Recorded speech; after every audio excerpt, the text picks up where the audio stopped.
on nous annonce qu'il y a 2 appartements qui viennent d'être identifiés à Monaco. D'accord.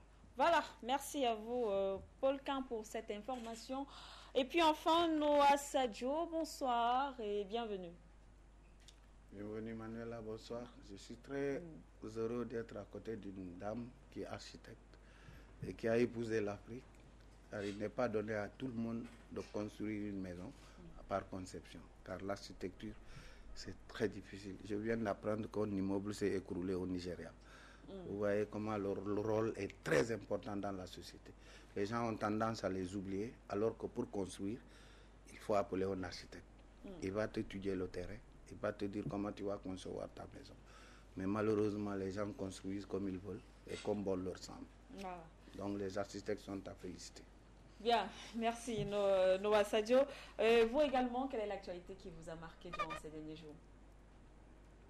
L'actualité qui m'a marqué, c'est chez moi-même au Sénégal, où les gens commencent à m'étonner de jour en jour. Ils passent tout leur temps à parler politique, matin, midi, soir. Et dommage les gens qui ne maîtrisent pas la chose politique, parce qu'ils règlent des comptes. Ils ne règlent pas le problème. Pour dire quoi exactement? Quel est le le problème est qu'on doit faire un référendum qui a été imposé par la Cour constitutionnelle au président de la République, qui voulait, lui, Paul Kahn m'a bien dit, il a bien expliqué, le président, lui, il voulait faire un mandat de 5 ans. Parce qu'il trouve que 7 ans, là, il voulait peut-être copier les Occidentaux qui le font, et qui le font très bien. Mais ce qu'il n'a pas compris, c'est qu'il avait une cour constitutionnelle qui pouvait lui imposer cela. Moi-même, ça m'a surpris. J'étais prêt pour 2017 pour faire des élections. Mais comme la Cour constitutionnelle l'a vu autrement, mais à ma grande surprise, toute la société sénégalaise qui comprend pas, on mêlait ça aux histoires de, comment on les a, les travertis qu'on appelle, non, travertis, les hommes qui se font en femme, c'est-à-dire ils ont confondu ça à l'histoire d'homosexuels, ils ont confondu ça à l'histoire de religion, ils ont confondu ça, et ma surprise a été apaisée hier quand j'ai vu les prêtres. Parce qu'on a tendance à croire que le Sénégal n'est que musulman. Il y a des prêtres. Il y a moi qui vous parle, je suis de Bouadians, maquillé chrétien, une grande partie musulmane. Moi, je suis musulman, parce que mon père l'était. Alors, les prêtres sénégalais hier sont partis, peut-être une douzaine, voir le président, parce qu'il y a une fête normalement chrétienne qui vient le 20. Mais ils ont accepté de ramener leur fête au 17 ou 14, je ne retiens plus la date, et ce truc m'a bien marqué, parce que j'aurais vu le contraire. Je crois qu'il y aurait eu des mouvements, si on disait à des musulmans de ne pas faire le Mawlud le jour-là, parce qu'il y a élection. Donc, il faut que quand des gens comprennent comme ça la vie des autres, on leur doit du respect. Et quand tu fais l'école de ces prêtres et autres, en général, tu en sors grandi. Tu n'es pas forcément chrétien, mais tu en sors grandi. Parce que 1 moins 1 plus 4 égale plus 3. Merci à vous, Noah Sadio. Merci donc à vous, chers panélistes, d'avoir accepté cette invitation. On va donc renvoyer l'antenne du côté de N'Djamena Abdoulaye Cyprien.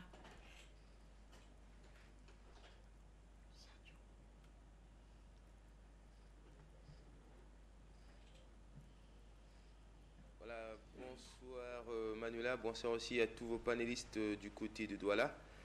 Voilà, vous avez planté le décor, je me permets encore de le dire, là-bas, et moi je vais rapidement faire la présentation des panélistes qui nous accompagneront tout au long de cette soirée. Voilà, j'ai un Garbatna Laman qui n'est plus à présenter, qui est un habitué des plateaux d'Afrique Média, des panélistes de N'Djamena. Bonsoir Laman. Bonsoir Cyprien Abdoulaye. Bonsoir mes co-panélistes de N'Djamena. Bonsoir également aux panélistes de Douala. En ce jour solennel où l'humanité célèbre la femme, permettez-moi de dire un petit mot à l'endroit de nos chères mamans. En commençant déjà par la première dame, qui est la mère de tous les Tchadiens. Je dis également merci à toutes les mamans d'Afrique, celles du monde. Et cette année, le thème retenu au Tchad est l'autonomisation de la femme et les dividendes démocratiques. C'est un thème qui a un grand sens Et je souhaiterais que beaucoup de femmes soient dans les instances de décision de notre pays et ailleurs également. Je pense que si le monde est dirigé par les femmes, il y aura moins de conflits, moins de guerres et de famines dans le monde. Merci. Voilà, et à ma gauche, j'ai l'Aldim Narcisse, qui n'est plus aussi à présenter, qui est un habitué des plateaux d'Afrique Média. Bonsoir Narcisse. Bonsoir Cyprien, je suis très content d'être invité ce soir afin de disséquer et de commenter avec vous l'actualité brûlante de l'heure. J'ai saisi cette occasion pour saluer le panel de Douala et plus particulièrement notre sage Noa Sadio. Et je voudrais également m'excuser auprès de nos téléspectateurs parce que j'ai eu une voix un peu cassée. Ça passe quand même, ça passe. Voilà, j'étais victime d'une méchante grippe.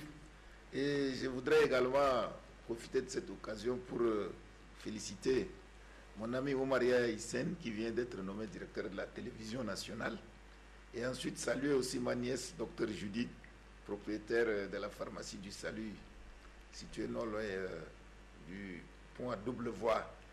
Ben, l'actualité qui me marque, moi, allez-y, ce qui vient de se passer en Tunisie, entre la frontière tunisienne et libyenne, l'attaque des djihadistes qui a fait islamique. plus de 50 morts.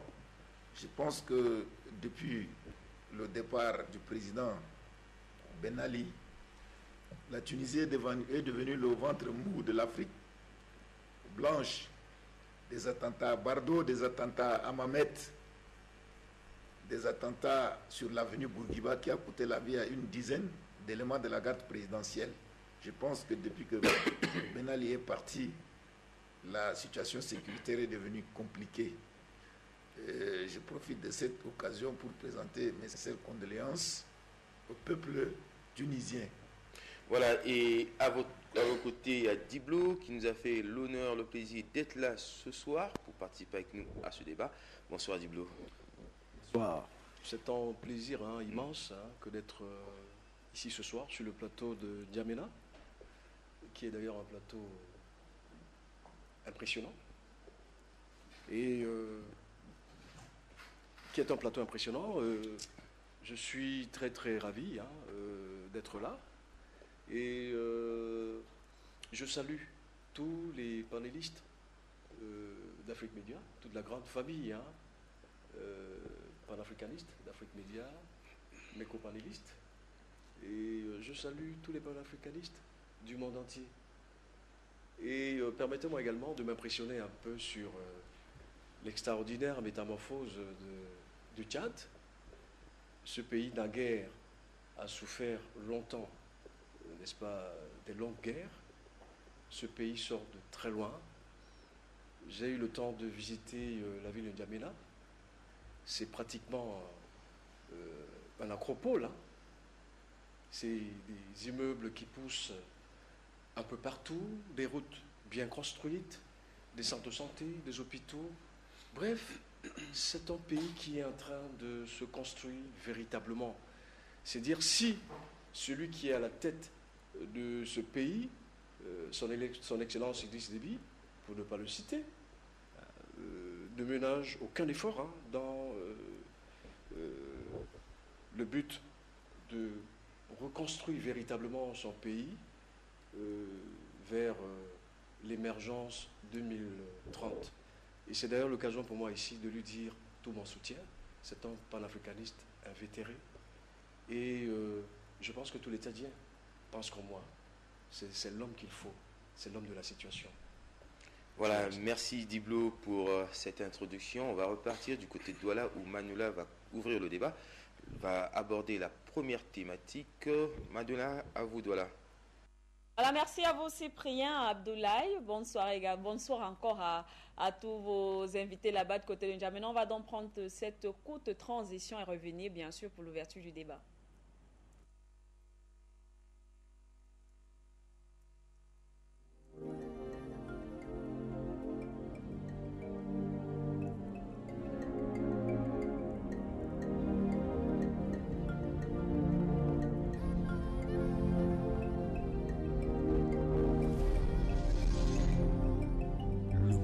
C'est nous. Voilà, retour sur ce plateau. Nous abordons dans la première thématique de la soirée, les présidentielles.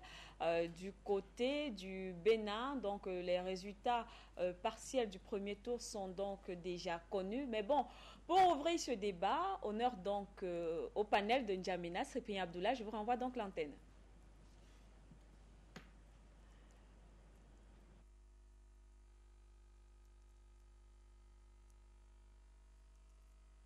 Merci Manuela, merci pour cet honneur que vous me faites aujourd'hui. Voilà, on va ouvrir le débat, la première thématique de ce soir. On le sait, les tendances, les premières tendances, le Conseil, la CENI au Bénin a publié les premières tendances. Le Premier ministre sortant, le Premier ministre plutôt, qui est là, Lionel Zinsou, est en tête, talonné de près par Patrice Talon. On s'achemine vers un deuxième tour, Zinsou Talon. Monsieur, d'abord vos impressions sur ces premières tendances qui viennent de sortir. On va commencer par vous, Diblo. Oui, ce ne sont que des tendances. Hein. Donc, la Cour constitutionnelle confirme peut-être, mais bon, l'écart c'est un peu serré entre Talon et Lionel Zinsou. Oui, mais en fait, du moins, de mon point de vue, c'était évident. Hein. C'était évident. C'est vrai que je ne voyais pas tellement Patrice Talon. Je voyais plutôt Biotane, Abdoulaye, qui est en financier hors pair. C'est un peu la surprise de ce premier tour. Oui, vraiment, c'est la grosse surprise d'ailleurs. Moi, je pense que les deux candidats ont relativement le profil. C'est vrai que le candidat le plus contesté, le plus redouté, c'est Lionel Zinsou, dont on dit qu'il est le blanc du Bénin. Les Béninois s'accordent à dire qu'il n'a rien à voir avec, n'est-ce pas, les réalités du Bénin. Mais si, bizarrement, il arrive en tête. Mais bizarrement, il arrive en tête. Les Béninois disent de lui d'être pratiquement hors du carcan, j'allais dire, de la tradition béninoise. On dit de lui qu'il pense plus Europe qu'Afrique. Et je me rappelle d'ailleurs qu'il a dû dire lors d'une conférence, je n'ai plus souvenance exactement en quelle occasion, il dit, et je le reprends, je le cite, l'Afrique appartient à l'Europe sans que l'Afrique ne le sache. C'est très grave comme déclaration. Et sa nomination 9 mois avant la présidentielle montre un peu que la France avait choisi le successeur de Béninois. Oui, c'est clair. C'est-à-dire que pour les Béninois, il est hors de question de voter Lionel parce qu'il viendra pérenniser la politique la France-Afrique. La France-Afrique ou alors la politique franco-africaine, si vous voulez bien. C'est vrai que c'est la même chose, les vocables changent, mais c'est la même chose, le fond est le même. Alors, je suis surpris que ce candidat, ce monsieur-là, puisse passer en tête. Moi, je voyais plutôt, comme je disais tantôt, Biotane en tête. Parce qu'effectivement, il a le profil, il est le Béninois vraiment, vraiment intégré dans la culture béninoise. Il est le Béninois qui pense Bénin. Et pendant qu'il était même au Fonds monétaire, si vous ne savez pas, il a été directeur du Fonds monétaire Afrique. Hein? Oui. Et je ne sais pas combien de fois il est venu en aide. C'est lui qui a remplacé, si je me souviens bien, Yahi Boni à la Banque africaine, effectivement. Banque ouest africaine. Voilà. Il a occupé beaucoup de postes de responsabilité au niveau de la Banque africaine de développement, la Banque ouest africaine, n'est-ce pas, de développement. Et la surprise aussi, l'ancien Premier ministre.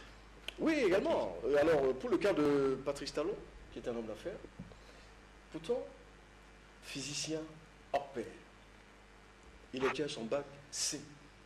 Il choisit donc de le faire dans l'aviation civile. Alors, il ne réussit pas au concours d'entrée à l'ENAC. Comment on appelle encore cette école-là? Bref, une grande école d'aviation en France. Il n'obtient pas le concours, il décide donc d'entrer dans les affaires. Voilà comment petit à petit il se fait une vie dans les affaires. Finalement, de fil à aiguille, il devient ce que vous connaissez aujourd'hui. Et je tiens à rappeler également qu'il a financé la campagne de... Avant qu'il se brouille. Voilà, on reviendra sur ça tout à l'heure. Voilà. Donc, moi, je voudrais dire que son arrivée au second tour, ou alors son passage au second tour avec Zinsou, me paraît tout à fait normal. Mais moi, j'aurais voulu que ce monsieur soit en tête, n'est-ce pas, du second tour. Voilà, merci sur votre lecture sur ces premières tendances. Zizou, talonné de très près par Patrice Talon. Bon, moi, je ne suis pas surpris. Même au début, on a dit que Patrice Talon est un homme de la situation. Et contrairement à ce qu'on dit, Lionel Zinsou a une fondation que sa fille a dirigée.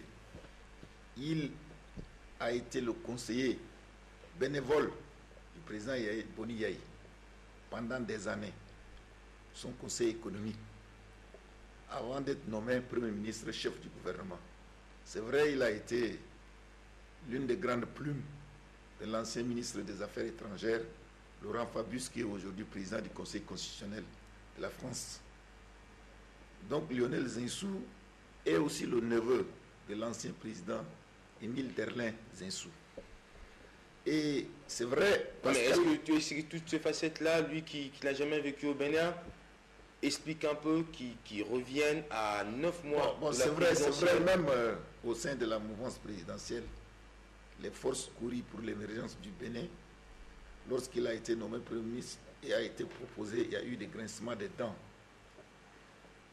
Voilà, donc il y a eu un problème.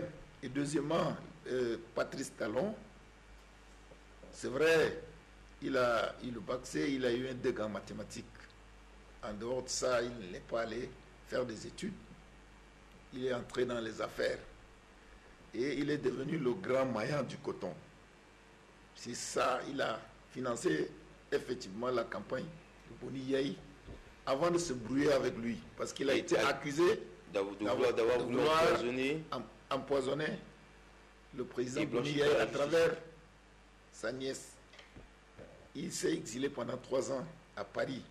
Et il faut reconnaître qu'ils se sont réconciliés avec le président Boni Yayi par l'intermédiaire de l'ancien secrétaire général de l'OIF, l'Organisation internationale de la francophonie, le Sénégalais Abdou Diouf. Oui, mais on va revenir sur la lecture, sur les premières tendances. Oui, mais pour les premières tendances, moi je sais que le match sera très rude. Et puis, l'on n'est pas aussi à l'abri de la surprise, parce que le peuple béninois est un peuple mature. Est-ce que les jeux d'alliance, est-ce que celui qui est arrivé 3e, l'homme d'affaires, le Richichim, Sébastien Ajavon, qui est le président du patronat béninois, est prêt à donner des consignes de vote à ses partisans pour le compte de Lionel Zinsou? Ça, c'est l'interrogation.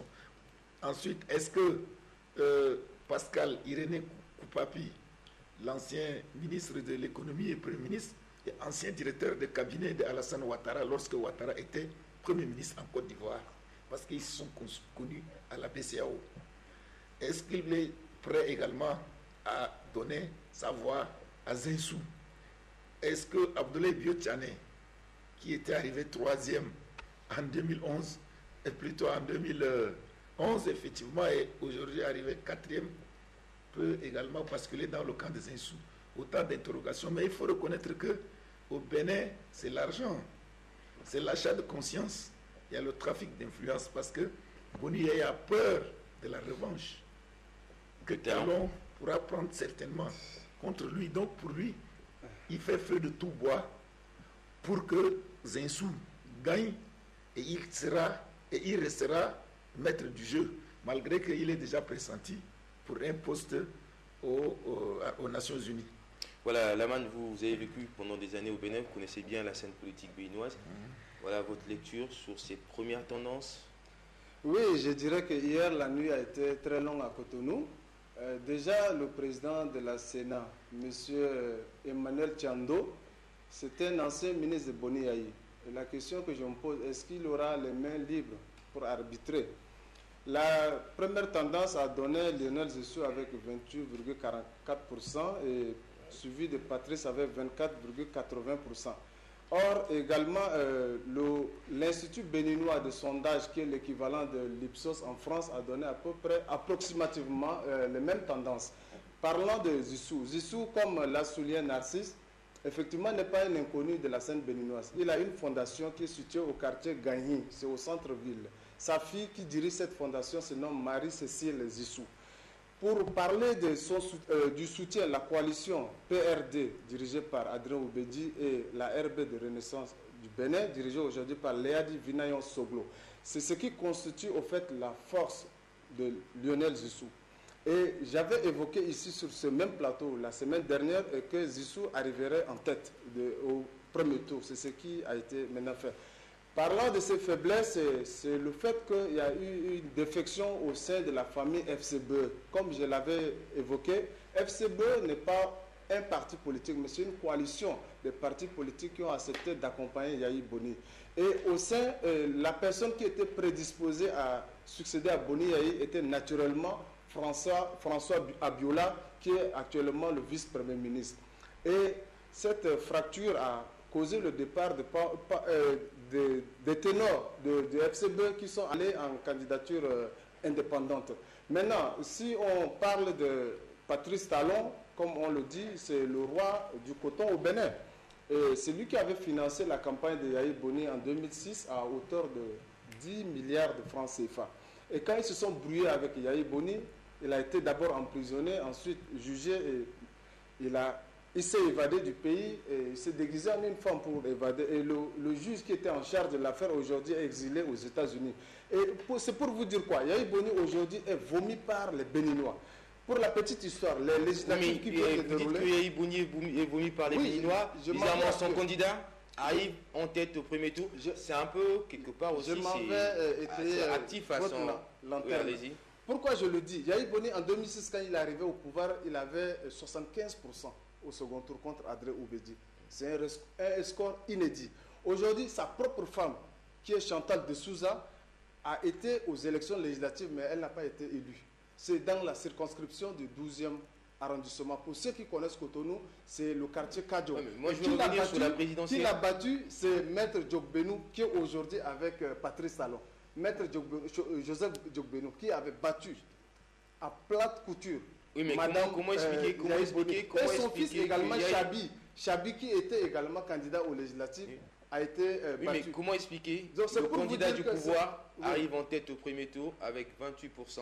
Justement, c'est parce qu'il a eu cette coalition de PRD et de RB. C'est ce qui a construit la force de Zissou, sans quoi il n'allait pas venir en tête. Et surtout que Zissou est le prolongement du troisième mandat de Boni Yahi. Voilà pourquoi les Béninois ont formé aujourd'hui ce qu'on appelle le front Wahala.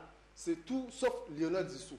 Il y a également d'autres fronts qui se lèvent, 100% béninois. Ça, c'est un front dirigé par Nassir Arifarou Bako, qui fut ministre des Affaires étrangères. Donc c'est pour vous dire par là que les Béninois ne sont pas prêts à faire élire Lionel Zissou à la tête du En tout cas, on s'achemine vers un deuxième tour Talon Zenzou. Oui. Voilà, qu'est-ce qui peut arriver entre ces deux tours-là par rapport aux tractations? Pensez-vous qu'Obiotchane appellera à voter pour Zenzou ou bien pour Talon? Koupaki, pareil, ou bien Adjavan?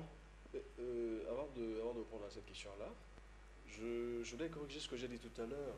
Je disais tout à l'heure que j'aurais bien voulu que Talon passe en tête au premier tour. Moi, j'ai pas du second tour. Donc, je suis allé vite à raison et je suis allé... Non, au second tour. Voilà. Ce qui est arrivé. Vous devez comprendre qu'en ce moment, va s'opérer ce que je vais appeler la grande causerie politique. Ça, il faut le savoir. Lorsque les candidats passent au second tour, c'est la drague, entre guillemets, qui commence. Ce sera des conciliabules, ce sera des contre-conciliabules. En tout état de cause, Lionel Zissou aura besoin d'un certain nombre de voix. Parce que il passe au second tour, pas pour rester. Il veut définitivement être élu. Donc forcément, il va créer, ou alors il va demander des alliances. Tout autant que Talon. Lui également, ce que vous devez savoir, il rêve ce poste de président de la République. Il rêve être président du Bénin. Parce que pour lui, il a les moyens. Il a les moyens pour donc déployer toutes ces stratégies. Pour lui, le Bénin souffre économiquement. Et en tant que cantonnier international hors pair, il voudrait donc mettre tous les moyens dont il dispose, financièrement cela s'entend, au service donc, n'est-ce pas, des Béninois. c'est quelqu'un qui pense l'intérêt général. Ça, c'est mon point de vue. Il a le souci du bien-être des Béninois. Je ne suis pas en train de dire ici que Lionel Zizou n'a pas le même souci. Mais nous avons peur d'une chose, c'est que, moi je suis Camerounais, mais j'ai peur d'une chose. Aujourd'hui, je me sens béninois. Le Bénin, c'est un pays africain. Alors moi, je pense que Zizou ou Patrice Talon, tous deux auront besoin des voix, des alliances. Ça, c'est évident. Donc, c'est le moment de la très grande causerie politique. Ce sera des conchambules, je me répète. Ce sera également des contre-conchambules. Il y aura beaucoup de mafia qui va se passer. Mais que ces deux candidats restent sereins et vigilants. Voilà. Pensez-vous que, comme l'a dit Diblo, beaucoup de valises vont changer de main pendant toute cette semaine? Mais ça, c'est sûr. Je crois que les tractations ont déjà commencé. Ils sont en train de... Peut-être que certainement Zinsou est en train de faire les yeux doux envers le faiseur de roi, celui qui est arrivé troisième, c'est Vazicien à Javon, qui talonnait de près aussi Talon. Donc je pense que certainement les jeux d'alliance vont se former. Les recalés là, certainement qu'il va y avoir des promesses, il va y avoir des accords pour des postes de responsabilité. Et n'oubliez pas aussi que le Conseil constitutionnel avait fait le jeu à l'époque, un pays comme le Bénin.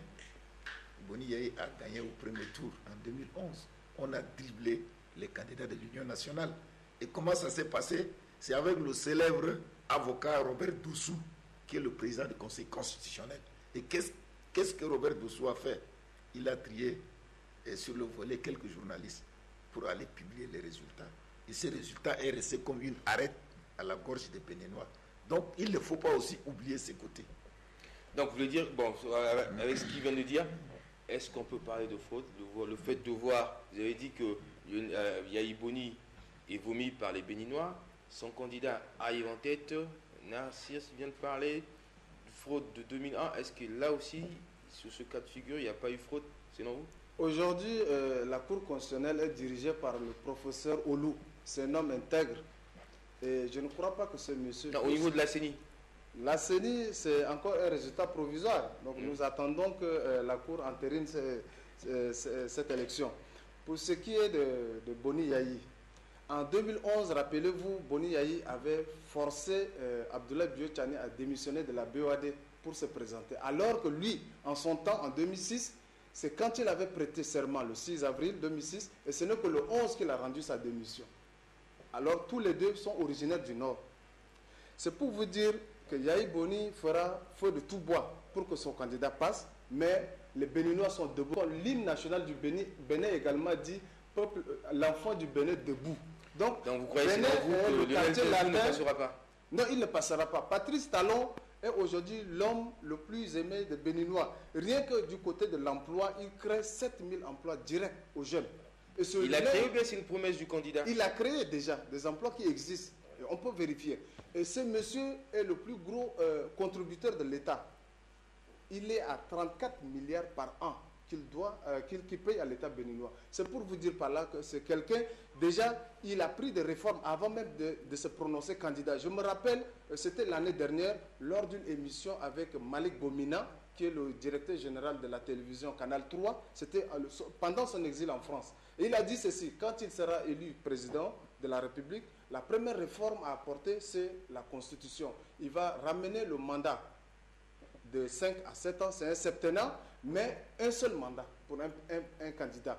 Il dit ceci: lorsqu'un président est élu pour 5 ans et qu'il peut également être réélu, celui-là travaille déjà pour sa réélection. C'est encore des promesses du candidat. Il n'est pas encore. Il a réitéré nous ne sommes pas encore là. Ouais. Moi, je veux venir.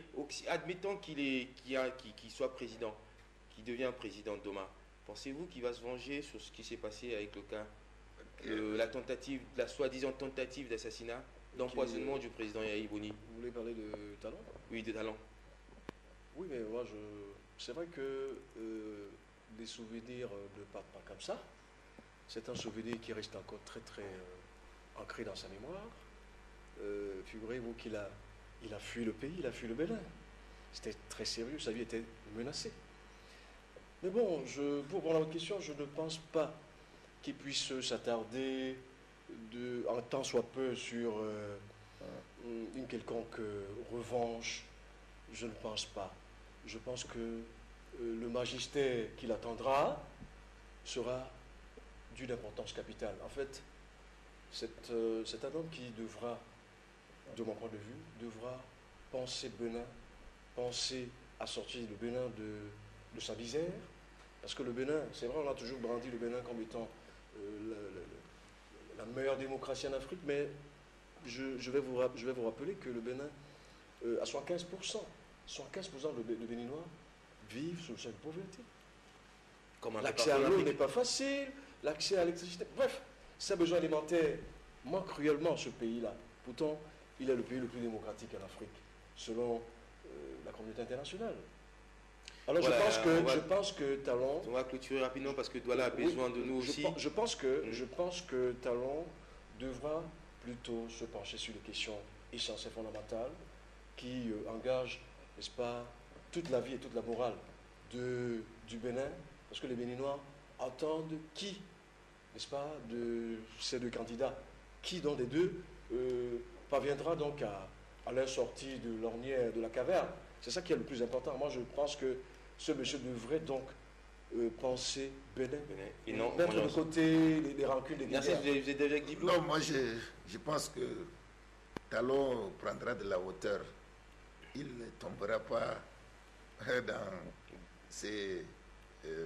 dans cette bassesse, si vous me permettez le terme, parce qu'il va être le président de tous les Béninois. Donc, il a déjà fait table rase de cette affaire lorsque le secrétaire général de l'OIF a offert sa médiation. Donc, je crois qu'il fera table rase et ils vont regarder dans la même direction pour l'émergence du Bénin. Voilà, Narcisse, en 2-3 mots, et je dis Narcisse, autant pour moi la main en 2-3 mots avant de repartir sur Douala. Oui, Talon, quand on voit son équipe de campagne, c'est comme on dit en football, c'est le Barça. Déjà, son porte-parole, c'est Candide Azanaï. L'honorable Candide Azanaï, c'est un cacique de la RB, et c'est lui qui s'est opposé à la modification de constitution voulue par Yahi Boni. Et ce monsieur, Yahi Boni, a tenté de l'arrêter. Et il habite à Genkome. Tout le quartier Genkome est sorti, ainsi que ses collègues députés ont formé un bouclier humain. C'est ainsi qu'il a eu la vie sauve. C'était juste en décembre 2015. Donc c'est pour vous dire par là que Patrice Talon est bien entouré. C'est vrai qu'il est novice en politique. C'est un opérateur économique, comme vous le savez, mais il est bien entouré. Et son équipe de campagne, c'est une équipe vraiment gagnante. Et déjà, il est appelé le candidat de la rupture pour un Bénin gagnant. Donc, il va gagner cette élection. Voilà, pour l'instant, nous n'en sommes pas encore là. Les tendances, comme tout le monde l'a dit, c'est Talon et Zizou qui seront peut-être au deuxième tour en attendant la validation de la Cour constitutionnelle. Voilà, on repart directement sur Douala ou Manuela. Nous, on a fini avec cette première thématique ici à N'Djamena. On vous laisse. À vous, Douala. Voilà, merci à Abdoulaye Cyprien. Avant peut-être de passer la parole à nos différents panélistes ici, on nous signale donc un appel donc depuis la France. Yao, depuis la France, qui nous appelle. Donc, bonsoir monsieur, vous avez l'antenne.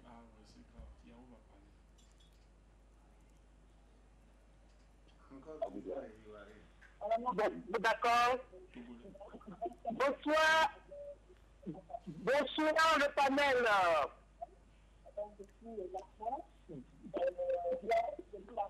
Bonsoir monsieur Yao, vous avez l'antenne. Bonsoir le panel. Je vous salue. Vous avez les salutations fraternelles de notre frère Nicolas Abou, le père du livre, le poisson de France. Et en attendant monsieur Nassif, cela dit que vous avez toujours manqué la naïveté des Africains. Ce n'est pas possible. Comment est-ce qu'on peut accepter l'arrivée de Lionel Sissou en Afrique?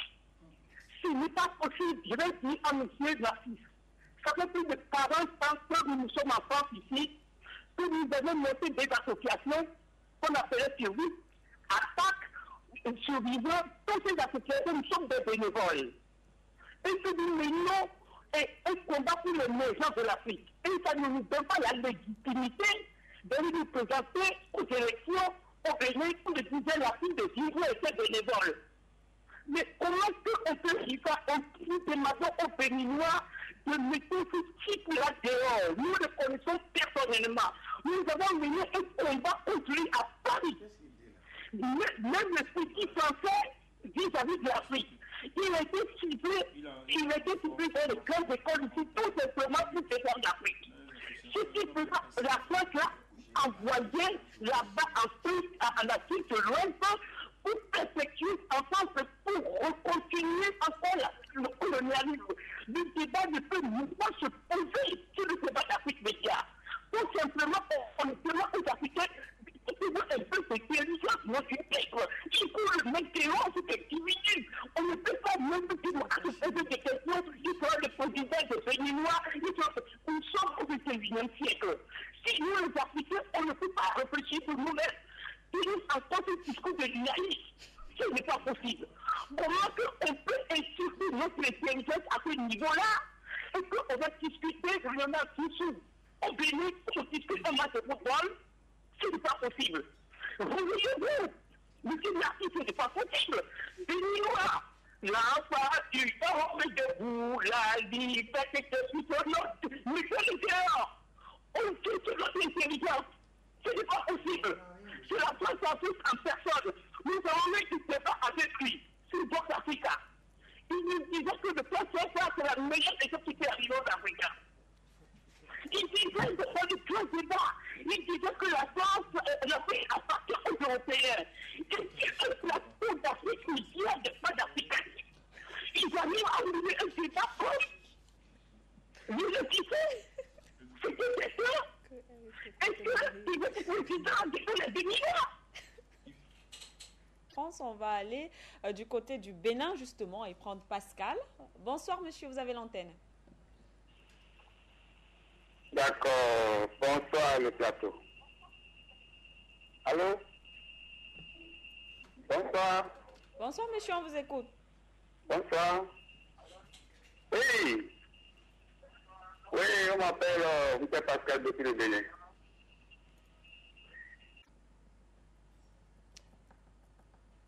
Monsieur Pascal, bon d'accord, on va peut-être prendre un autre appel, mais on rappelle quand même à tous ceux qui vont appeler de baisser le volume de votre téléviseur. Évitez de vous écouter, sinon voilà, ça créera cette interférence-là. On va peut-être prendre un autre appel. Bonsoir.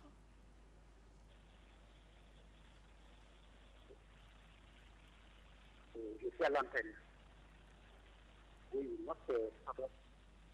Merci. Je remercie le panel. Je voudrais intervenir sur cette élection de Bénin. Alors, tout ce qui peut annoncer que, en tant que, je viens de dire que là, il faut que je le dise, je suis burkinabé, c'est africain avant tout. Les élections au Bénin concernent l'ensemble de l'Afrique. Et le candidat du Yémen, il va faire de l'Afrique avant. Donc, tout de suite, il m'a dire que tous les adversaires devraient se diriger au Bénin. Enfin, on a laissé passer la procédure à la fin de Ouattara, et celle-là encore ne passe pas. La Afrique doit être prise pour dire non à cette situation. Je vous remercie. Merci également à vous, monsieur, pour votre appel. Tonga nous appelle depuis le Cameroun. Bonsoir. Oui, bonsoir, Madame Siké. Bonsoir à tous vos invités, aussi bien de Douala que de N'Djamena. Je n'ai pas vraiment beaucoup de choses à dire sur ce sujet redondant. Le jour où nous allons mettre à bas le franc CFA, tout ce genre de sujet va être réglé tout simplement par la population. Pour l'instant, c'est celui qui a nos porte-monnaies qui commande tout ce qui se passe chez nous.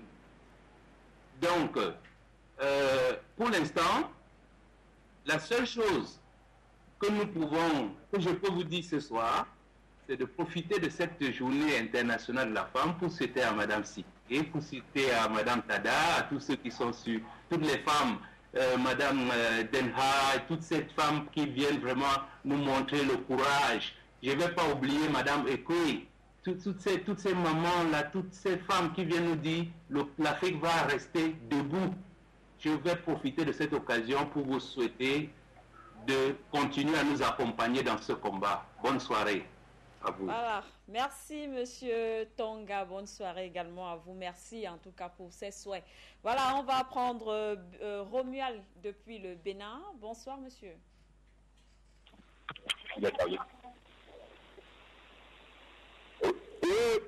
Allô? Oui, bonsoir. Mais je me suis dit que je suis arrivé pour jouer un rôle fondamental à la France, ou pour vendre au moins le Bénin à la France.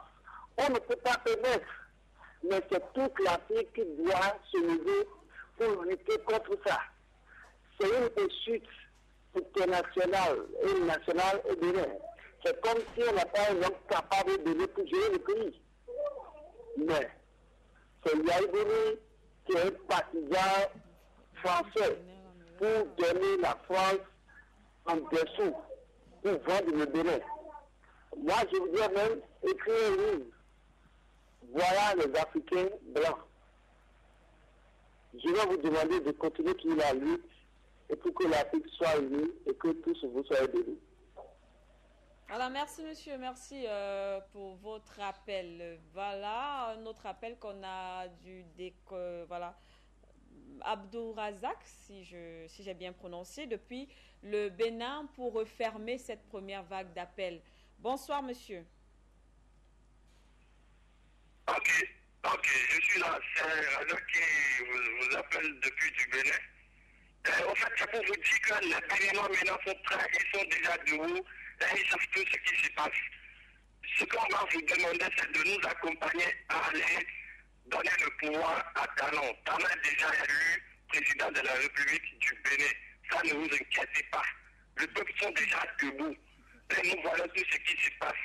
Même si Adjavon décide maintenant d'aller supporter Jussou, le peuple va lui dire non, comme on vient de le faire à Mbeki. Nous sommes déjà prêts à dire au revoir Jussou.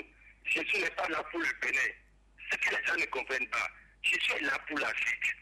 Tout le temps, moi, je raconte les amis, je les disais ça. Jésus est là pour détruire l'Afrique et non le Bénin.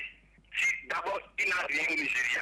Il ne fait pas pour le Bénin pour entrer dans le Nigeria, pour bénéficier les biens du Nigeria. Mais si le Nigeria est chute, le Bénin aussi est chuté. C'est ce que les gens ne comprennent pas. Le 6 avril, à FIMEDIA, on vous demande de nous accompagner à élu Talon, président de la République du Bénin. Je vous remercie et je salue tout le monde qui sont sur le plateau. Au revoir et bon combat à vous. Merci beaucoup, bonne soirée. Voilà, merci également à vous, cher monsieur. Bonne soirée. Du côté du Bénin, on va donc refermer cette première vague. On va d'abord passer la parole à nos invités ici au plateau central avant de retourner peut-être au standard. Donc, je m'adresse à vous, donc, monsieur Kim. Beaucoup d'enthousiasme. Vous avez suivi les interventions des différents panélistes là-bas du côté de N'Djamena, mais surtout les interventions des différents téléspectateurs et encore des Béninois. On constate quand même qu'il y a beaucoup d'enthousiasme sur la suite de ces présidentielles-là. Des Béninois qui, pour la majorité, sont pour monsieur Talon. On remarque donc beaucoup d'enthousiasme, mais quand on regarde quand même aussi les résultats de ce premier tour de la présidentielle, il y a quand même Lionel Zinsou qui vient en tête avec 28,46%, même si ce sont des résultats partiels. On ne peut pas ignorer cela. Alors, est-ce qu'on peut espérer déjà, lorsqu'on voit ces résultats, 28% d'un côté, Talon à 24% à peu près? Oui, avant de dire quelque chose, je voudrais saluer ici la présence de notre frère, M. Diblo Mouna, qui, avec une grande expertise, a souvent évité d'être sur le plateau. Je lui dis merci d'avoir finalement apporté sa contribution. J'espère qu'il sera davantage avec nous. Et deuxième élément, en ce qui concerne, bien entendu, l'élection, je voudrais dire ici que cette élection a commencé avec 33 candidats de haute facture parce que ce pays qu'on appelle le Bénin est comme, je dirais, le mien, qui est le Cameroun, un pays qui a des personnes très bien formées sur le plan intellectuel et aussi sur le plan des affaires. Il y a des grands hommes d'affaires dans ce pays comme dans celui qui est le mien, le Cameroun. Et cette élection donc s'est passée dans une belle ambiance. Il n'y a pas eu de violence. Je crois que cela mérite que les félicitations vives soient adressées au peuple béninois tout entier et aussi à toute cette équipe qui a organisé, bien entendu, cette élection. Alors, en ce qui concerne les résultats, avant de disséquer effectivement ces résultats, je voudrais dire ici que la loi de l'attraction s'applique toujours. Nous avons constaté avant cette élection que certaines personnes, tout simplement, pour le simple fait que M. Zinzou Lionel soit métis, on ne voulait pas le voir en tant que candidat. Et je l'avais dit ici. Mais est-ce que c'est le fait de sa couleur, alors c'est parce qu'il a plus vécu certaines personnes estiment qu'il a la double nationalité et pour cela, il ne pourrait pas éventuellement défendre les couleurs de ce pays qu'on appelle le Bénin. J'ai dit qu'il fallait laisser la sanction au peuple. Le peuple vient de se prononcer. Il est en tête, certes, avec 28%, mais cela ne veut pas dire qu'il sera élu. Mais là, au moins, on a donné la possibilité au peuple béninois de s'exprimer et de dire quelle est la décision en ce qui concerne sa destinée.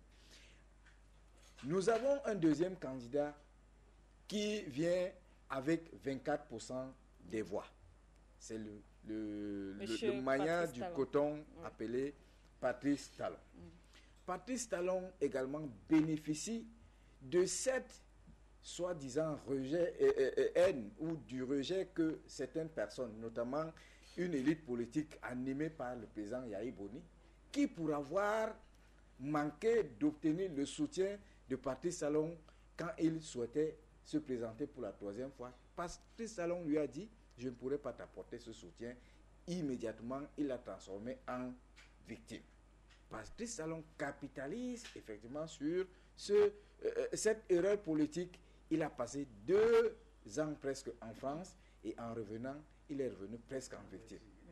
Il était en France, M. Sadio. S'il était en Belgique, c'est son problème. Mais moi, je sais qu'il était en France.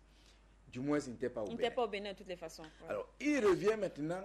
Le fait pour lui d'avoir été rejeté par celui qui l'a soutenu, Yahi Boni, fait de lui un homme que le peuple décide de soutenir.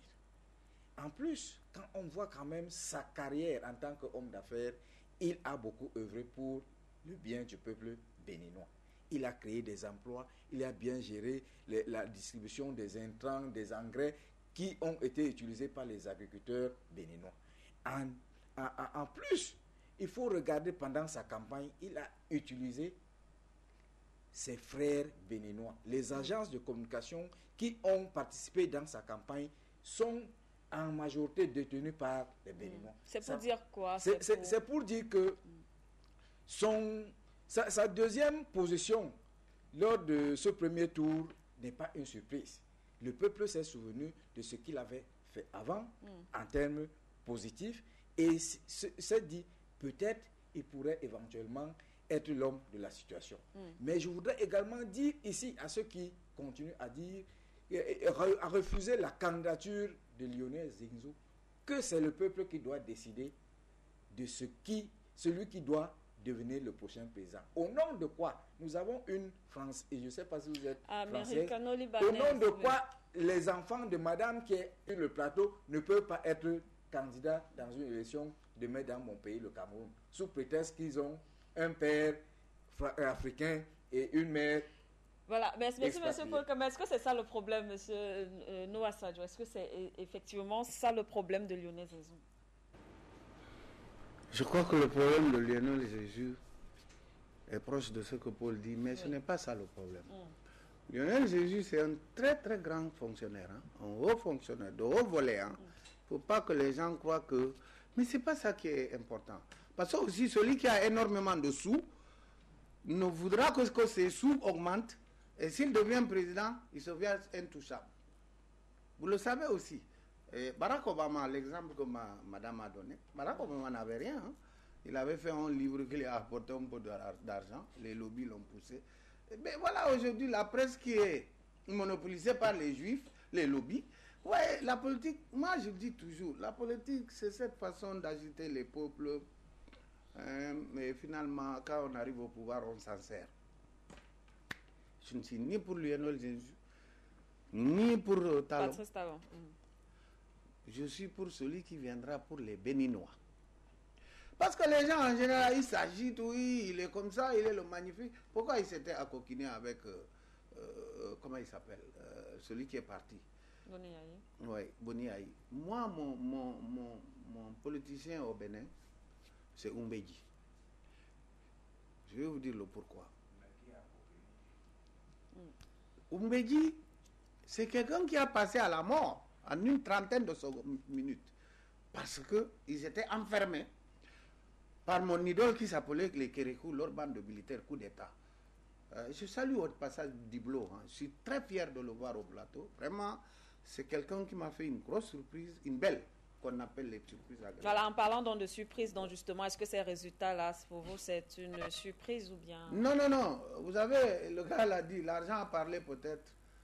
Et Boni Ayi a aussi ses sympathisants qui ont fait que l'autre... C'est bon, ils sont venus. En général, les deuxièmes deviennent présidents. Mais je n'ai jamais vu au monde un bourgeois, un grand bourgeois, qui devient président et qui se laisse que ses affaires chutent. Ça, si vous vous trompez, j'ai l'âge mûr de vous. La bourgeoisie n'a jamais travaillé pour la comment on les appelle? La classe moyenne. Pour la classe moyenne. Peut-être l'exemple viendra de Talon et ce sera un très bon exemple. Parce que vous m'avez dit, il avait contribué pour la venue de pouvoir de mon ami qui connaît bien le Bénin là, et il connaît Dieu sait. Pour la venue de Boni Ayi et tout ça, après ils ont eu rupture. Peut-être que Boni Ayi n'a pas fait le retour du manivelle, hein? Peut-être qu'il n'a pas envoyé les ascenseurs. Les politiciens ont cette tendance de nous manipuler. Après, quand ils s'installent, ils cherchent encore d'autres accointances. J'ai vu des politiciens qui ont laissé les accompagnateurs. Le Béninois, le respect que j'ai pour eux est très immense en Afrique. Parce que c'est les gens qui m'ont enseigné, moi, ma modeste personne. Ce qu'ils m'ont enseigné, je ne l'ai pas perdu. Et c'est des gens très intelligents en Afrique de l'Ouest. Narcisse me connaît, mon ami et frère. Mais la politique du Bénin m'inquiète. On a vu Soglo venir ici en grosse pompe. Mais Soglo n'a fait comme mandat. Le même Kérékou qu'ils avaient chassé, ils lui ont dit, papa, viens. Donc il faut faire attention. D'accord. Voilà, merci à vous, Noah Sadio. Stéphane Tchombou, quelle lecture faites-vous de ces premiers résultats du premier tour des élections présidentielles au Bénin? Oui, Manuela, ça ne pouvait pas me surprendre. Déjà, la première tendance, où on a présenté Lionel Zinsou qui est en tête, avec suivi de Patrice Talon. Oui. Mais il semble qu'il y a un jeu qui est en train de se faire, exactement. Donc, les jours qui arrivent vont se parler. Mais moi, j'aurais une autre vision, en fait, une autre angle d'analyse de cette situation. Il est très important de dépasser un peu ce débat à un autre niveau. Il ne faut pas, justement, le renvoyer sur la question même de la race de Lionel Zinsou, afin de tomber dans le piège du racisme. Ça ne m'intéresse pas, Manuela. Ça ne m'intéresse pas du tout. C'est pas ça le problème. Mais c'est pas ça, pour moi, le problème qui me pose. Mais le problème ici qui se pose, c'est que il faut qu'on le dise. Lorsqu'il y a dévotion du pouvoir en Afrique francophone, il y a quand même, il ne faut pas nier le rôle des externalités. Ces externalités aujourd'hui, c'est quoi? Nous avons la France qui a quand même, il faut le dire, qui a son système et qui doit voir son système être pérennisé pour protéger ses intérêts. Donc vous pensez qu'il est là pour pérenniser la France-Afrique, comme on l'a dit tantôt de côté Laissez-moi Manuela pour arriver. Et les conclusions nous en diront justement s'il est là pour le faire. Mais j'ai un problème déjà lorsqu'on présente le CV de M. Lionel Zinsou. Allez voir le discours qui est fait par rapport à M. Zinsou. On va vous dire, c'est quelqu'un qui a travaillé exactement au niveau dans l'espace international, qui a une reconnaissance internationale, un cadet d'entrée bien chargé. Voilà comment on commence à manipuler les Africains. Donc, pour vous faire comprendre que c'est lui l'homme de la situation qui pourra transformer le Bénin. On va vous dire que Lionel Zinsou a travaillé avec la banque Rothschild. Vous le savez très bien, ces gens de Rothschild, vous le savez, ce qu'ils ont fait, le mal qu'ils ont fait au monde entier aujourd'hui. On va vous faire comprendre que Lionel Zinsou a été conseiller très près de Laurent Fabius aujourd'hui. Voilà le CV qu'on a traité et que c'est un très grand intellectuel. On va vous faire comprendre sur la question de l'économie. Il y maîtrise exactement. Et quand je fais ce parallèle, j'ai M. Ouattara en Côte d'Ivoire lorsqu'on le présentait comme un brillant économiste qui a fait le FMI, qui est passé par le FMI, la Banque mondiale, qui était un féru. on a commencé à faire comprendre aux Africains, aux Ivoiriens qu'il fallait accepter ce monsieur parce que c'est lui qui avait justement la clé de voûte pour sauver la Côte d'Ivoire. Voilà, et c'est ainsi. Je veux bien vous laisser, mais est-ce qu'on peut en vouloir un candidat quand même faire sa campagne, faire la promotion quand même de ses mérites et tout pour on est en train de faire, mais Manuela, ce que je lui dis aujourd'hui, c'est que de plus en plus, on a trompé les Africains. J'ai rien contre les diplômes, bien contre le parcours qu'on peut avoir académique, la compétence. J'ai rien contre ça, justement. Mais lorsqu'on le prend, justement, et on le porte devant des Africains, le dire que, justement, c'est eux qui ont la clé de voûte pour donner la condition des Africains, une meilleure des conditions aujourd'hui, je pense qu'on se serait trompé. Comptons dans ceux qui ont ce passage, ou bien ce parcours aujourd'hui, qu'est-ce qu'ils ont apporté aux Africains? Rien du tout, Manuela. Le bilan est désastreux, catastrophique pour l'Afrique aujourd'hui. Donc, il faut justement qu'on revoie encore ce passage. Et aujourd'hui, pourquoi, quand je le dis, Manuela, en fait, c'est que ceux qui le font aujourd'hui, font la promotion, c'est qu'ils ont des calculs aujourd'hui. Manuela, pour continuer le plan qui est établi par rapport au Bénin. Les Béninois vont surprendre dans le monde. Hein? Attendez le bain, on verra ce que les Béninois vont choisir. Je suis que le président passera. Merci et bonne soirée.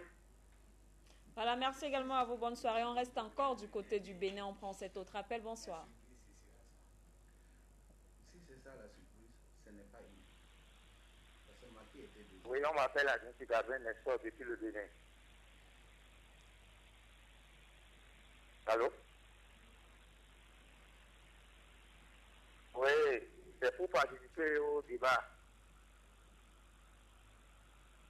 Alors, je tiens à vous dire que je suis très émotionné par le débat que vous faites.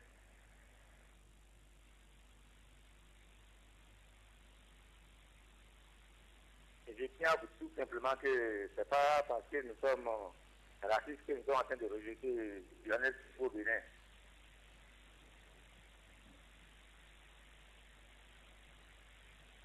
Tout le problème est qu'il est porté par un très mauvais système.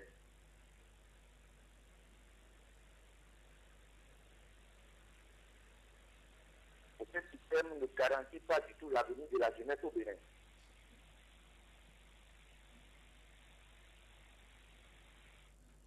Et s'il n'était pas porté par ce système, on peut le lire parce que c'est un très bon cadre. Il a toutes les qualités qu'il faut pour être président au Bénin.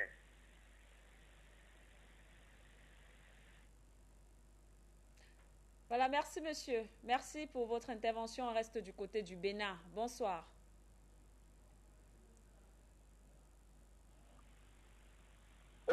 C'est M. Bonzougat à la page. Je voulais me prononcer sur l'émission. En fait, moi, je suis un partisan du président Talon. Je sais que c'est lui la solution à tout ce qu'il faut. Les élections se sont déroulées, nous en sommes heureux. Même si les gens critiquent comme ça, disant qu'on voulait politicien, ça n'empêche pas qu'on puisse quand même le dire parce que c'est une solution à tous les problèmes que rencontre le Bénin, à toutes les missions internationales pour le développement, ne serait-ce que pour la mauvaise gestion de l'État. Donc, c'est que le président parlant ce qu'il faut, la solution, et donc, massivement que le deuxième tour soit en sa faveur. Merci beaucoup. Voilà, merci également à vous. On va donc d'abord refermer le standard et voilà, et puis refermer également cette thématique et passer au second thème de la soirée. Mais avant, on va prendre cette transition et aller directement du côté de N'Djamena et permettre à Abdoulaye Cyprien d'aborder la seconde thématique de la soirée avec ses invités.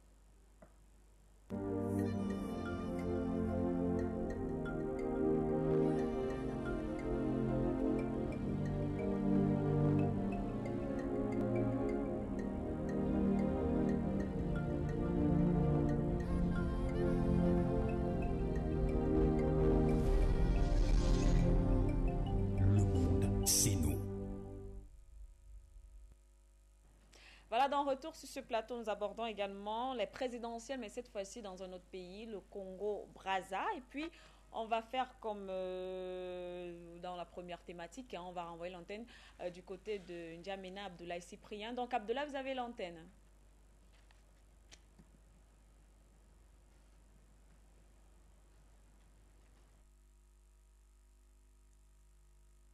Voilà, merci Manuela. Messieurs, on va aborder cette deuxième thématique de la soirée. Congo-Brazzaville, élection présidentielle, le compte à rebours a commencé. On sait que c'est pour le 20 mars prochain.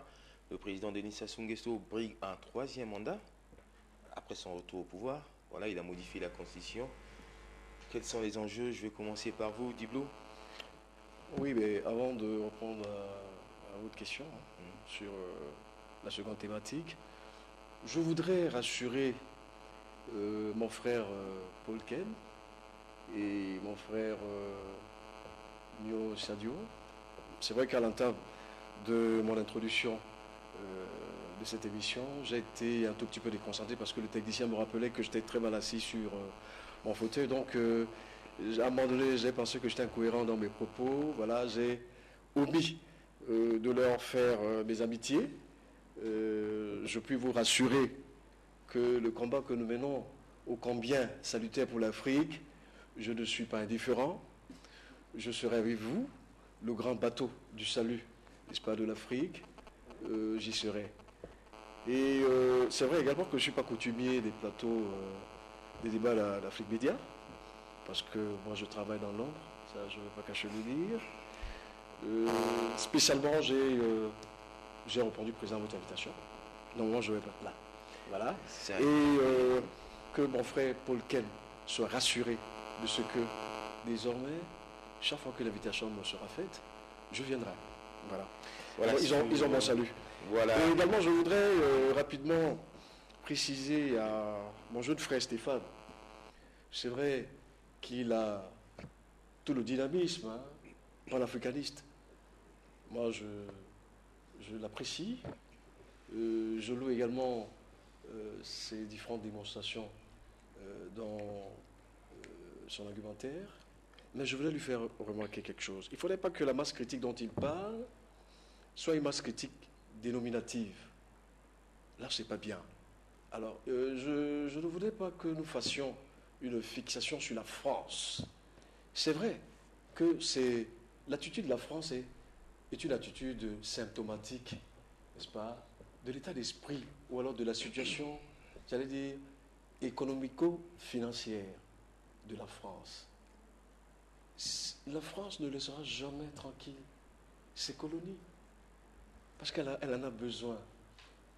Ça, c'est vrai. Et en même temps, le peuple béninois est souverain. Et donc là, je rejoins un peu mon frère Paul Ken. Il a tout à fait raison de dire qu'il faut d'abord voir le peuple béninois. C'est un peuple qui est mature sur le plan politique. Ça, pour moi, il n'est point question, mais alors point question d'épiloguer là-dessus, de se tirailler là-dessus, de faire des dialectiques qui, en fait, n'apportent rien. Le peuple béninois est un peuple mature sur le plan politique. C'est le peuple béninois qui s'est exprimé dimanche. Bon, maintenant, souterrainement, on peut voir un bras séculier de la France. On peut voir la tête de la France quelque part, parce qu'elle voudra certainement que celui qui prendra donc les rênes du pays ne l'oubliera jamais, ou alors ne mettra pas de côté ces différents contrats. C'est normal, c'est consubstantiel, n'est-ce pas, à la nature de l'État de la France.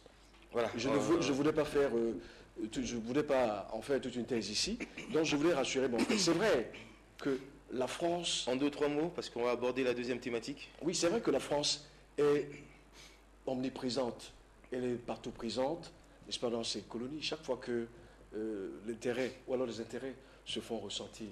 Ça, je ne vais pas, je lui concède cela. Donc, vraiment, je rassure mes copanélistes de Douala, vraiment, que ce soit Stéphane ou alors Paul Ken, les deux sont sur une logique tout à fait, j'allais dire, constructive de l'Afrique. Tous veulent le bien-être de l'Afrique. Voilà. Voilà, on va...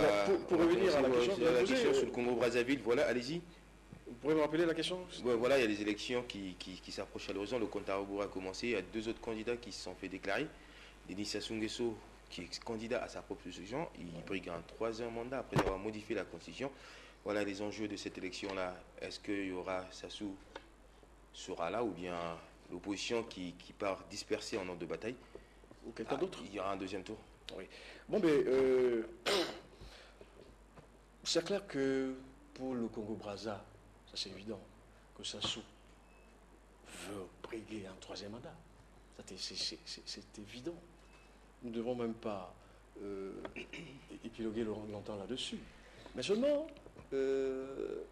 c'est un pays démocratique. Tout comme le Bénin qui vient de passer, donc, j'allais dire, à son grand devoir démocratique. Les candidats qui sont donc les protagonistes, alors qui sont donc les adversaires de Sassou, veulent également le pouvoir. Donc forcément, le combat sera rude, parce que les enjeux sont énormes. Je vais citer comme ça rapidement, je vais citer pêle-mêle les candidats qui sont en lice, les candidats de l'opposition, hein, bien sûr. Nous avons Pascal Mabiola, Jean-Marie Mokoko, Guy Brice Kolela, le fils de l'ancien Premier ministre Bernard Kolela, décédé. Nous avons également André Kombi Salissa et la seule femme d'ailleurs, Claudine Mounari. Voilà donc. Est-ce que le fait que l'opposition part dispersée en ordre de bataille ne les fragilise pas devant un viroutier de la scène politique congolaise qui maîtrise ce pays? Il est là depuis la guerre civile, après avoir renversé l'Issouba. Oui, mais les armes, faut le rappeler aussi. Je vais dire que l'opposition, contrairement à ce que vous dites, dans mes petites recherches, les noms dont j'ai cités tout à l'heure, c'est un groupe de personnes. Et qui était ministre de Sassou. Oui, ça c'est vrai.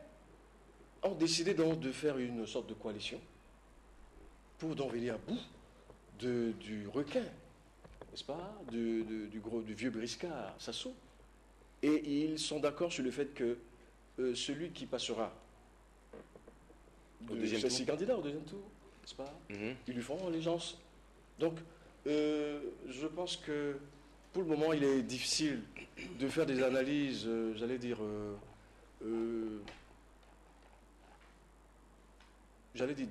comment je vais exprimer ça le plus simplement du monde, des analyses diapasiques, voilà, c'est l'expression que je cherchais. Voilà, il est difficile de faire des analyses diapasiques pour l'heure, parce qu'ils sont en pleine campagne. Et qui dit campagne, dit mise en place des stratégies. Et qui dit mise en place de stratégies, c'est pratiquement le développement des réflexions, des stratégies, pour pouvoir donc glaner ici et là des électeurs, de convaincre, n'est-ce pas, la masse des électeurs pour l'échéance, j'allais dire, fatidique qui arrive. Donc les candidats sont pratiquement sur le terrain, ils sont sur le marché de l'électorat. Donc, mais il y a lieu de rappeler que Sassou reste le favori, parce qu'il est encore au pouvoir. Donc il maîtrise toutes les itérations liées à la machine de l'État, dont le gars a tout le temps de faire ce qu'il peut pour rester au pouvoir. Voilà, je me retourne vers vous, Laman. L'élection présidentielle au Congo-Brazzaville, initialement c'était prévu au mois de juillet, et Sassou l'a ramené, en fait le gouvernement congolais l'a ramené au 20 mars. Est-ce que c'est pas aussi une manière de prendre l'opposition de court? Oui, c'est une stratégie politique électorale. Savez-vous que Sassou Nguesso avait convoqué un dialogue à Sibiti et que la plupart de ces dinosaures de l'opposition ont boycotté ce dialogue? Et il y a eu le référendum qui a suivi. C'est pour vous dire que Sassou est au pouvoir. Il est arrivé pour la première fois en 1972 par un coup d'État. 79. Il est reparti en 92 pour revenir en 97 pour renverser le professeur Pascal Lissouba, qui a été le premier président élu démocratiquement au Congo. Sassou a une machine électorale parce que plus on dure au pouvoir, on a les rouages, on a les moyens de l'État. Ce qui nous intéresse ce soir, il a un bilan déjà mitigé à défendre, ce sont les challengers qui l'accompagnent, pas les moindres. Quand je prends par exemple le général Jean-Marie Mokoko, qui a été aussi son chef d'état-major, celui-là a tenté un putsch C'est ce qu'on lui reproche. Le mois dernier, il a été arrêté, ensuite relâché. C'est le candidat le plus sérieux et il y en a tant d'autres. Il y a aussi un front qui s'est uni contre Sassou qu'on appelle le FROCAT, c'est-à-dire, entendez, le Front républicain pour le respect de l'ordre constitutionnel et l'alternance démocratique. C'est une plateforme dirigée par Pascal Mabiela. Comme il a dit, il y a une femme en liste dans cette élection. Et comme aujourd'hui, c'est la journée de la femme. Claudine Mounaï. Voilà, nous pouvons que la soutenir dans ce combat contre les hommes. Donc, cette élection qui arrive a des enjeux majeurs. Sassou, comme vous le savez, est revenu au pouvoir grâce à l'aide d'Elf, de la compagnie pétrolière Elf, et de quelques pays voisins, notamment l'Angola et autres. C'est un candidat également de l'extérieur. N'oubliez pas, il n'est pas seulement là pour les intérêts des Congolais, mais il défend également les intérêts des expatriés. Donc pour vous, ce n'est pas le candidat idéal pour les Congolais? À mon avis, non. À mon avis, non. Et parmi tous ces pléthores des candidats, qui est mieux placé pour remplacer Denis Sassou Nguesso? Joseph Kiyombi Bongo. Celui-là, c'est un candidat sérieux. Voilà, je me retourne du côté de Narcisse. Voilà, on voit que les élections au Congo-Brazzaville s'approchent, c'est pour le 20 mars prochain. L'opposition va en bataille en ordre dispersé. Voilà, ils ont promis au deuxième tour de s'unir derrière le candidat qui arrivera second, peut-être. Est-ce qu'on ne s'achemine pas vers un coup KO comme voilà, c'est le slogan qui est à la mode? Non, moi je pense que le coup KO a marché avec certains chefs d'État, comme le Guinéen Alpha Condé, comme le Burkinabé Christian Roch Marc Kaboré, Ouattara aussi, l'Ivoirien Ouattara. Il y a le Nigérien qui a clamé ça haut et fort, mais le contexte l'a fait mordre la poussière. Il arrive au second tour. Au Congo-Brazzaville, c'est vrai, c'est une élection sans enjeu. Parce que Denis Sassou Nguesso est au pouvoir, ça fait plus de 30 ans. Il est arrivé au pouvoir en 1979. Il a été battu en 1992 par le professeur Pascal Lissouba après la conférence nationale souveraine. Mais au second tour, il a appuyé Lissouba. Ensuite, où on a massacré des milliers de Congolais. Donc, aujourd'hui, parmi les 8 candidats, le candidat le plus sérieux,